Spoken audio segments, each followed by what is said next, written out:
What's up, everybody? Welcome back to Nerding Out Sports. It's Rob and Donald, and we are back with some more Giants misery. This past weekend, we had everything from a loss to the Cowboys to Mike Glennon playing quarterback to the soda fiasco. Daniel Jones is out for the rest of the year. An eventful week in Giants land. So, Donald, tell us how you're feeling today, friend. It was not a good Sunday. Another great Sunday. Where do you want to start? I I guess let's start with the biggest news, I guess, to come out, which is Daniel Jones, our quarterback for now, out for the rest of the year with the neck injury. The Carpenter was right, apparently. He came out with this news weeks ago. And so we'll be seeing either Jake Fromm or Mike Glennon the rest of the way, which I'm hoping it's Fromm. But yeah, DJ's season cut short with the neck injury. I think it sucks. It's tough for him.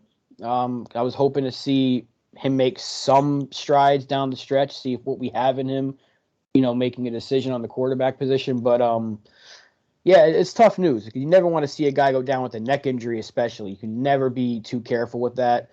Luckily, they say it's not career threatening. But yeah, I just Jones is our best chance to win, which is not saying a lot because we don't have a very good team, but. Just seeing him go down like that, it sucks because the organization did not do him any favors. Like, he got hurt against Tampa, they played him the week after, and then now we're seeing the repercussions because he's out for the rest of the year. So, I mean, just another stain on this organization as far as I'm concerned. Completely agree. I think the worst aspect of the fact that we can't see him the rest of the year is because we can't evaluate him. Every day that passes, every game that passes that we're not able to see him on the field is one less opportunity to evaluate him because it gets to the point where we're going to have to decide whether to pick up his fifth-year option, which is $21 million on the cap. You have to be pretty assured that he's going to be your guy if you want to do that. The Giants could go in good faith and just do that option and just see where it takes them, or maybe a new GM will not decide to do that. We'll have to wait and see. But the fact that we can't evaluate him is the worst aspect, apart from the fact that obviously his health, neck injuries. That's not something that you really want to be having, especially just a couple of years into your career. It could be serious. It means that the next time you get sacked, or the next time your head hits the ground, maybe in a violent kind of manner, probably might possibly re-aggravate the injury. So it's really concerning. It's not great for his long-term outlook. But we have heard that the doctors think that he'll make a full recovery, but that it's definitely not a good thing to have. And obviously it sucks for us because we have no way of evaluating him at all. So the Giants might just have to go with the good faith option and just see where it takes them if they renew the fifth year. What do you think they're going to do? Do you think they'll pick it up? I think it depends on who's here. If they go in-house, if it's Abrams who gets the job, then they probably will, but I just don't see how you can give him $21 million. Like, he hasn't played, first of all, enough to justify that. And when he has played, you haven't really seen it. Like, we've seen flashes, right? We've just seen the flashes of it, and we'd kill for his rookie season right now. That's really what it's coming to. It's like our quarterback play has been so bad. I just don't see any way you can give him that fifth-year option, especially coming off of a neck injury. And it sucks because it's not his fault. It's not his fault he got hurt. And I think it's time to move in another direction, maybe not with a rookie quarterback necessarily, but they might have to go. You could still play Jones next year. It's still next year is year 4. You don't have to pick up the option. You could still make him your bridge guy. But I think if at this point you kind of see what you can get for him, like the Jets did with Darnold, and then maybe you sign a guy like Mariota or Bridgewater, a veteran, for a year or two, and then you draft a quarterback next year when the class is a little more expected to be a little more better at this rate. So I don't know. There's so many question marks there because it all depends on who's here. If it's Abrams, I think they do it. If it's an outside Yeah. hire, I think they move in a different direction. But I think that's exactly the reason why I think Mara wants to keep Joe Judge, and I think he wants to hire in-house general manager-wise so that they can stick with Daniel Jones because the organization loves Daniel Jones, and Joe Judge has already mentioned numerous times that Jones is his guy. So it would I have a feeling that that's what the organization wants to do because I think probably Mara knows that if he hired his own hired general manager with the best credentials, right? They'd probably want another quarterback. Let's face it, and he'll want another coach. Let's face that. So I don't think John Mara wants to do it. You know how loyal a guy he is. So I think this is what he'll do. He'll give Gettleman a nice friendly retirement handshake at the end of the year, which he doesn't deserve, and then yeah, he'll probably hire in house. I have that feeling. John Mara is not behaving like an owner who really wants to make serious changes to make this team better. I just don't get that sense from the tea leaves. No, not at all. I mean, the last two hires have been in house. I mean, even Gettleman was technically an in house guy because when we got him from Carolina, he was already before that he was with our organization as like a scout or something like that. So, it was technically a familiar face. It was someone that they know. Hey, come back, you be our GM. So, it seems like the writing's on the wall with all the news that's come out. Gettleman's going to retire at the end of the year. Abrams has basically been his understudy the last few years anyway. So, I mean, and Abrams is the cap guy, right? Yeah. So if you're looking for your blame, the thing with the cap is you can always manipulate it. So I'm not worried about it. Everyone's like, "Oh, we're in cap hell," but even Ian Rappaport, when he was asked if the Giants could get Russell Wilson, he's like, "Oh yeah, that's manipulated easily." So if an insider is like, "Yeah, that's fine, you can handle that," then I don't worry about the cap too much. But okay. I am worried about going in house because it just tells me that Mara is fine with the status quo because it hasn't worked. And it was Mara who wanted to keep building around an aging, declining Eli Manning. And that's why Gettleman was told, go out and use the second overall pick on a running back, go give Nate Solder that contract. And I get why they did it because they still thought they had the pieces to be a playoff contender, but, it was clear as day you didn't. And then the following year, they kind of went mini rebuild. You take the quarterback, you trade Odell. And it was, they've just been so weird the way they've operated. It's like rebuild, try to win, and do both at the same time. You can't do that. You can't do that in the NFL. And now we're seeing the repercussions of that because we can't even score a touchdown. Like a team could put up 7 points in us, and it's like, well, that's the game because we can't get in the end zone. That's how brutal it's become. And a lot of it falls on the ownership. The term is half pregnant. That's the term. They do these half pregnant rebuilds.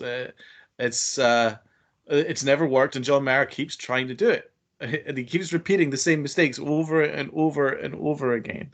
I don't understand why he's so against the idea of just cleaning house and just getting rid of the general manager and getting rid of a head coach that's just not doing the job, and then you let the general manager who's got the best credentials, regardless of his Giants ties. It's probably best to have somebody who doesn't have any Giants ties.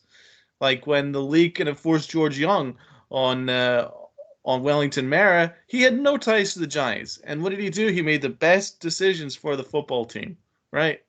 This whole Giants way thing needs to be removed because the Giants way right now is not the Giants way that we knew from 2000 prior to 2011. That doesn't exist anymore. After Tom Coughlin left, then there was no Giants way.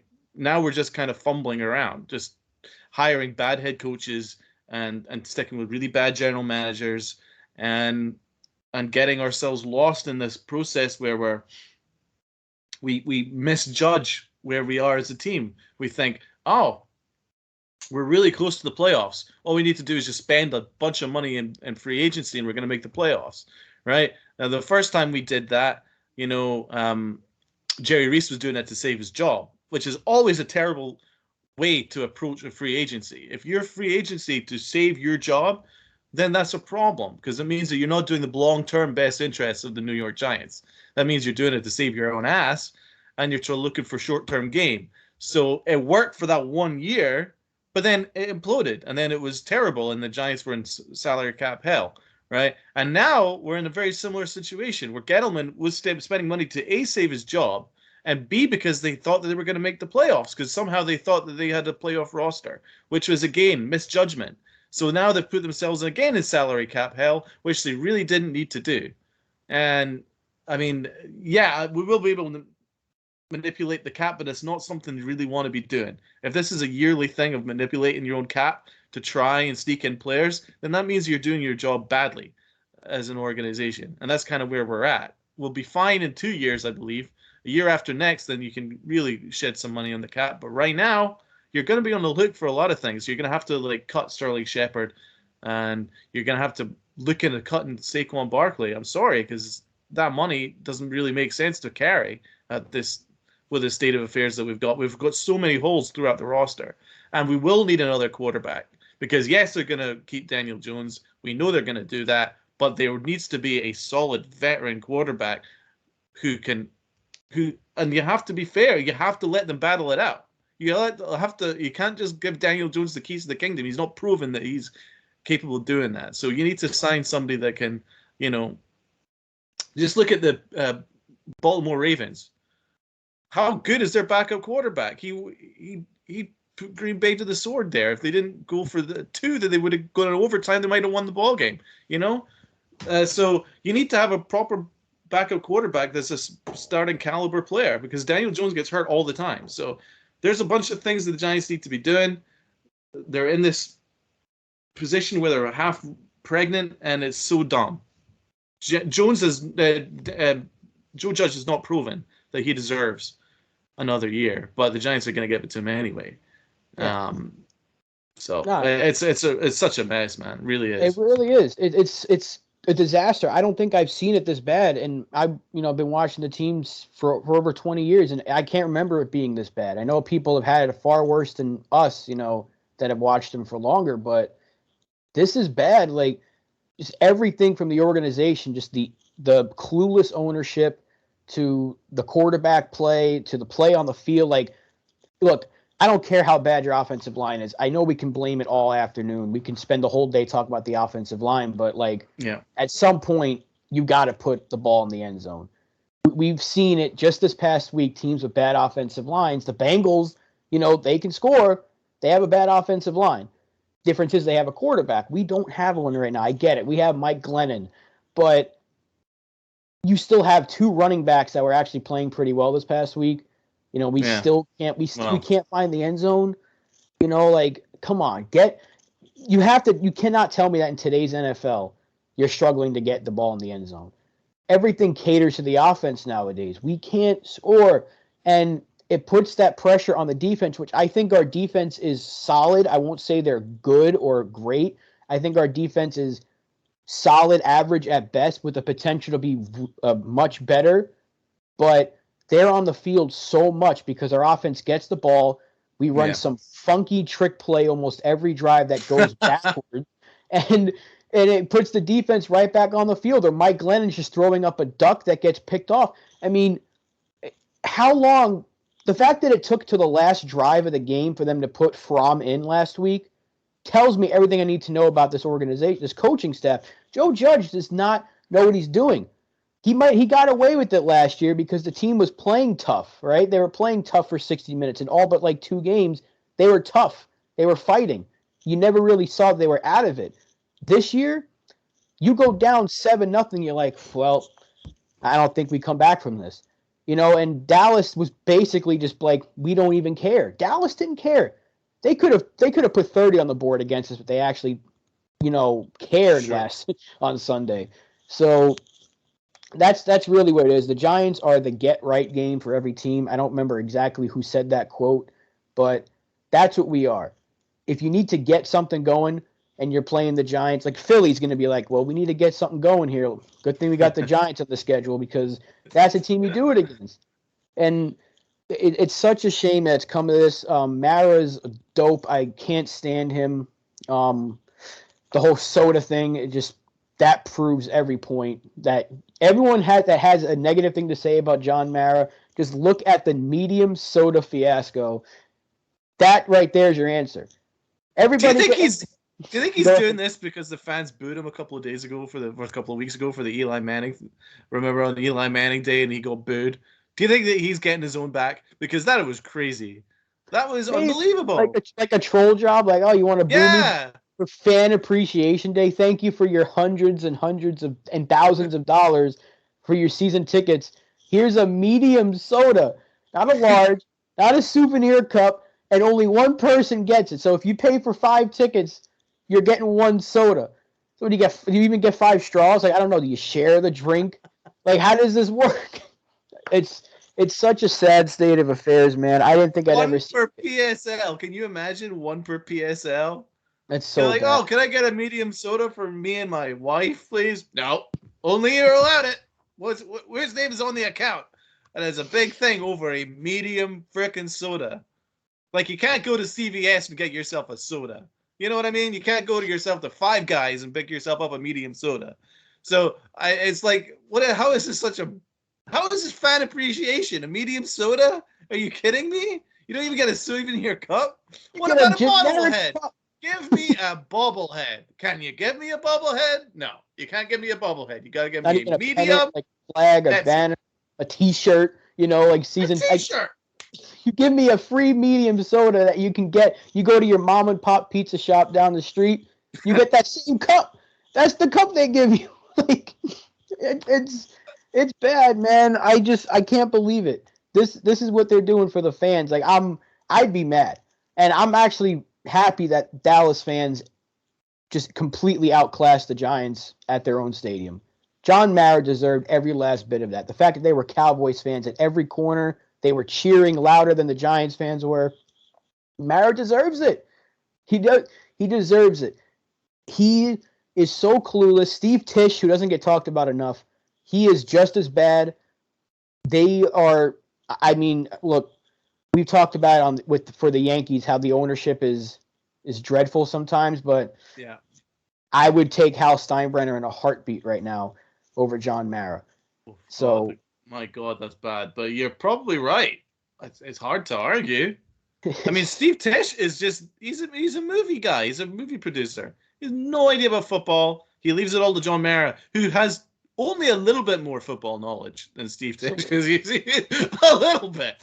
It's not nearly enough to own a franchise because he's built a terrible stadium that looks like a big air conditioning vent in the middle of New Jersey, and the PSLs are through the roof. It's like $10,000 just to have a PSL, and then the fan appreciation. You get a T-shirt, a dumb T-shirt that you could get for $1 somewhere. You can't even sell a giant T-shirt to people. No, it has to be a medium Pepsi, which after it's finished, it's done. So what did you get out of that fan appreciation day? You get a terrible loss to the Cowboys, and you get a free soda. Oh, well, that's great. Thank you, Mara. Thanks so much, man. Thank you, bro. Oh my God! Like, I wonder did they get refills on that? I don't think we get refills. No, I don't think we get refills. So we appreciate you so much. You get 1 medium drink. Burger King probably gives you a better deal than that. I know. Five Guys, you get refills at Five Guys. At least my Five Guys. So the Giants are. Oh my God! What a mess. It's a mess. So quickly, the quarterback situation. Yeah. Glennon and Fromm. Glennon looked. Well, he doesn't even look like an NFL quarterback. I don't even know what he is. He's not a professional. There's no way that you can look at him and say, oh, that's a pro quarterback right there. He has a longer neck than he has longer completions. And honestly, it was 99 yards and 3 interceptions against the Cowboys. Yeah. Fromm had almost as many yards and on half the completions. Yeah. And he only knows like 60% of the playbook, apparently, according to Joe Judge, but he still looked better because he's able to throw on target. That's a start. His first throw was like he has a kind of like a sidearm delivery almost, but it had some zip Yeah. to it, like. And then you watch Mike Glennon, he like rolls out of the pocket, he just kind of like throws like it. yeah, like an air ball, like and it gets picked off. I'm just like, how long are you going to keep this going? And then the fact that Judge after the game said we need to evaluate both guys before making a decision, like it was 5 plays or whatever it was for Fromm, 5 completions, but those 5 completions were enough for me to say he needs to start. Because if they go next Sunday and say Mike Glennon's the quarterback, I can't watch a single down because it's going to be the same thing as this past Sunday where they're going to put Fromm in anyway. Just start him. See what you have. What do you have to lose at this point? Because Exactly. what if Jake Fromm plays well, right? And they win a couple of games down the stretch and he plays well enough. At least next year you have a competition, Fromm and Jones, and see who battles it out in camp and preseason, who comes out and wins the job. Maybe even bring in a veteran quarterback as well, and you kind of have this all-out war for the quarterback position. But I don't know. But Mike Glennon's not the answer. He flat out stinks. And the fact that he was our backup when we had McCoy last year, that was a downgrade, a huge downgrade. You didn't think it was, but when Jones has been hurt as often as he has, you need that backup. And Mike Glennon he's not even a 4th string the way he's played for us. No. Well, we know what we have in Glennon, and it's not good. So and we're 4-10. We're going nowhere. We're going to go 4-13. So just see what the quarterback has, what we have in Fromm. There's zero to lose, and there's some upside from. At least there's some upside. He's young. He's just come from Georgia. He's aware of systems, and he's got a little bit of a zip to his passes, and he was able to navigate the pocket a little better than Glennon. I mean, that's all we really need. There's some good guys there that can help him out. Apart from Firo Cooper, who's just terrible, but there's some other guys that it can help him out. Just throw the ball. Poor again, Gallman. Poor Galladay. My God, he must be getting cold out there. He's just standing there, and nobody throwing him the ball. So I mean, maybe Fromm can find him the ball. That would be nice. He did twice on Sunday. Yeah. He did that one for the first time all year. We threw a go up and get it ball to Kenny Galladay. So it only took 15 games, but yeah, and he caught it. It took 15. Because our offense is Gano. That is our offense. We've got no other offense. It's Gano. It's a field goal. That is our offense. So, listen, Fromm's not going to be the answer to anything, but if he can at least give you something, then at least you know that you've got somebody that can be in the quarterback room and that you can rely on when you need him. And hey, who knows? You don't really know. Everybody just needs an opportunity. So maybe he steps up and does something. But the unknown is better than knowing what you have in Glennon, who's just a really bad quarterback. He's not below average. He's not even bad. He's very, very bad. So there's just no point playing him. Yeah. Zero. He's brutal. And man, I don't even know like how we got to this point where like one of the reporters, I think it might have been Jordan Renan, said that he didn't see Fromm playing this past Sunday unless things got very bad. And I was like, oh, so you mean he'll play in the first quarter? Like, because that's basically what it's come to. And the fact that they, after the first pick, they didn't think, let's change it up here. Let's see what Fromm can do. Nope. They let him throw another one, and then they let him throw a third before. And the game was still within reach, even though it was like, it's still 21-6. We still had a shot because it was in like the third quarter, and then Glennon threw another one. Like, the defense was making plays. It's a disservice to the defense. I mean, the defense is the only well-coached side of the ball that we have. Our special teams is badly coached. Our offense is absolutely atrocious. It is actually worse since firing the offensive coordinator. So really, that doesn't say great things if the offense is worse than firing Garrett. But it's the truth, because I think he was a scapegoat for the real problem, which was Joe Judge. But the defense is the only well-coached side of the ball. Graham's done a fine job.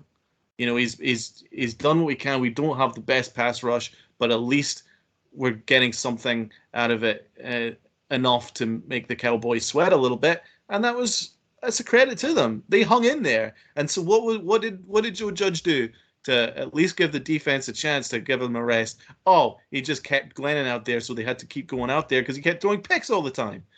I mean, it's just bad coaching. I mean, I could have said at halftime, Glennon's not going to do you anything. He's not going to gain a single more yard in the second half. What's the point? You have to make a change, but they didn't do it. And I think it's a disservice to the defense because, as you say, the defense hung in there, especially in the first half. They did their job. But I just have a lot of sympathy for Patrick Graham because he's a losing battle right now. You know what I mean? Yeah, and I think the defense is building something with that pass rush. I love Ojulari. I really like what Quincy Roche has brought to the table. Even Lorenzo Carter stepped up for the first time in like 2 years yesterday or 2 days ago. But I think we need another like this draft. We have such an opportunity to fill two major holes in that first round. Like we could be picking back to back, and if we can get one of Kayvon Thibodeau or Aiden Hutchinson, which is still a pipe dream to me at this point because I feel like they can go 1 and 2. But if we can get one of those guys and a guy like Tyler Linderbaum or a right tackle like Evan Neal, we fill two major needs with those picks. And I think our defense is not one pass rusher away, but a guy like Hutchinson makes this pass rush so much more dangerous because now you got to deal with him and Ojulari. Then they'll bring in Roche. You still have Leonard Williams. Dexter Lawrence will still be there. You have a much more formidable pass rush than you did before, and that's just with one extra player. So I'm optimistic about the defense moving forward with some of the guys we have, but offensively, there's nobody besides Andrew Thomas on that offense that I'm like, yeah, I want to move. Not even Kadarius Toney because he hasn't played, and I know what he can do when he plays, but like there's nobody there on the offensive side of the ball that's like, I like that guy. Not even Galladay. Like, what is Galladay? They're not giving him a shot, but still, like the offense is just. He's not getting much separation from coverage. He's not getting any separation at all. But he's got great hands, so you should throw the ball up there, and he'll go get them. But we're not throwing the ball up there enough. Right. But yeah, I mean, he's not getting much separation. He doesn't seem like he seems like he's lost a step with a lot of the injuries that he's got. But he is a receiver that if you go throw it in his direction, he'll go up and get it 100% of the time. But we're just not doing it very well because we don't have very good quarterbacks. So it's a problem. Yeah. So maybe they try that out with Fromm this Sunday. But real quick, I guess we'll try to get some predictions in for what's to come on Sunday. What are you expecting as we? A big L, yeah, as we go to the link. It'd be nice to sweep Philly, I'll tell you that much, but I have zero reason to believe we're going to beat the Eagles this week. I hope we do, but if we do, it's going to be another one like the last game where it's like 14-10 or something. Like that's our only hope is that the defense just has another outstanding day where they take the ball away 5 times, but. It could be another brutal Sunday. We'll see where it goes. Hopefully, Jake Fromm is starting because I think that's been almost confirmed. Like reports are coming out that it's going to be Fromm. I think we'll get that. Yeah. It would not surprise me if Judge comes out and says he hasn't learned the playbook yet, so we're going to go with Glennon. That's Joe Judge, our fearless leader. It's the complete 180 that we have done as a fan base on him, man, and he deserves it. The regression that this team has showed, it's been bad. But let us know what you all think in the comments section. Be sure to like and subscribe to the channel. And let's hope for better days. I'll keep saying it every time we do a show. Let's hope for better days in the not too distant future because it is dejecting being a Giants fan right now. So for Donald and myself here at Nerding Out Sports, hope you all have a good day. Let's go Giants. Peace out. Let's go Giants.